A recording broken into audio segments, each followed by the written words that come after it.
Cricket में ना अक्सर कहा जाता है कि एक गेंद भी मैच पलट सकती है। तो सोचिए, एक पूरा मैच पूरे टूर्नामेंट का समीकरण कैसे बदल सकता है। आज हम इसी की पड़ताल करने वाले हैं कि कैसे टी20 वर्ल्ड कप में सिर्फ एक मैच के नतीजे ने पूरी कहानी ही पलट कर रख दी।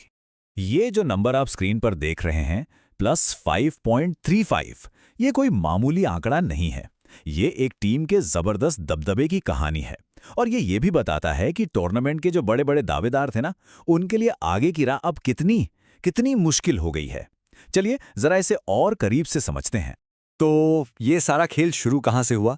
ये शुरू हुआ एक मैच से। वेस्टइंडीज और जिम्बाब्वे के बीच हुए उस मुकाबले ने ग्रुप की सारी संभावनाओं को एक बिल्कुल ही नया मोड़ दे दिया। नतीजा देखिए, बिल्कुल एक तरफा था। वेस्टइंडीज ने जिम्बाब्वे को 107 रनों के भारी अंतर से हरा दिया और ये सिर्फ एक जीत नहीं थी, ये तो एक तरह से चेतावनी थी बाकी टीमों के लिए। एक संदेश था कि वेस्टइंडीज यहां सिर्फ जीतने के लिए नहीं, बल्कि पूरी तरह से हावी होने के इरादे से आया है। तो ठीक है, इतनी बड़ी जीत का सीधा असर पॉइंट्स टेबल पे क्या पड़ा?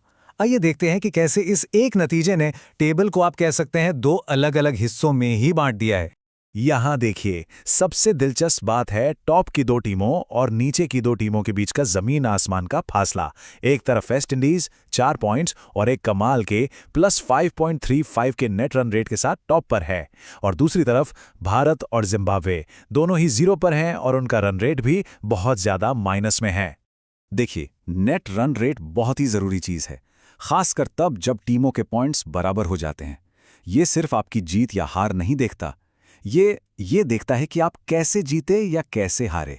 107 रनों जैसी बड़ी जीत ही किसी टीम का नेट रन रेट इतना ऊपर ले जा सकती है, और वेस्टइंडीज का +5.35 का एनएनआर उनके इसी दबदबे का पक्का सबूत है।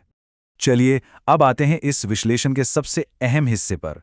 देखते हैं कि इस एक मैच के नतीजे ने फाइनल में पहुंचने की हर टीम की उम्मीदों को, उनकी संभावनाओं को कैसे ऊपर नीचे कर दिया है।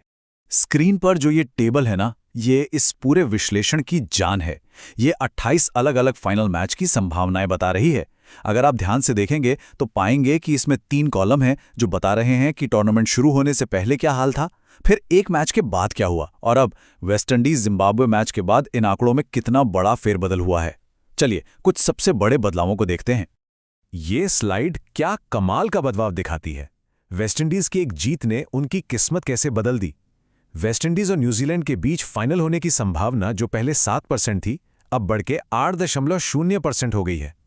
ये सबसे बड़े उछालों में से एक है। और वहीं दूसरी तरफ एक कहानी बिल्कुल उल्टी है। एक समय जो सबसे मजबूत फाइनल माना जा रहा था, भारत बनाम इंग्लैंड, उसकी संभावनाएं देखिए 18.8% से गिरकर सीधे 11.2% पर आ गई हैं। ये दिखाता है कि भारत की शुरुआती स्थिति कितनी ज्यादा कमजोर हो गई है। तो कुल मिलाकर तस्वीर अब साफ है। वेस्टइंडीज से जुड़े जितने भी फाइनल कॉम्बिनेशंस हैं, उनकी संभावनाएं बढ़ी हैं। साउथ अफ्रीका और वेस्टइंडीज के फाइनल की संभावना भी 3.8% से बढ़कर 5.2% हो गई है, और वहीं जिम्बाब्वे और भारत के लिए समीकरण काफी बिगड़ गया है।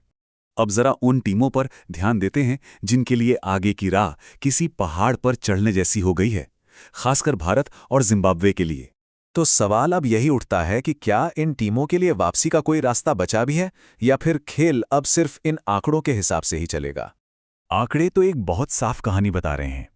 वेस्टइंडीज के सेमीफाइनल में पहुंचने की संभावना अब लगभग 90% है, जबकि जिम्बाब्वे के लिए ये सिर्फ 15% के आसपास है। ये फासला ही बताता है कि चुनौती कितनी बड़ी है।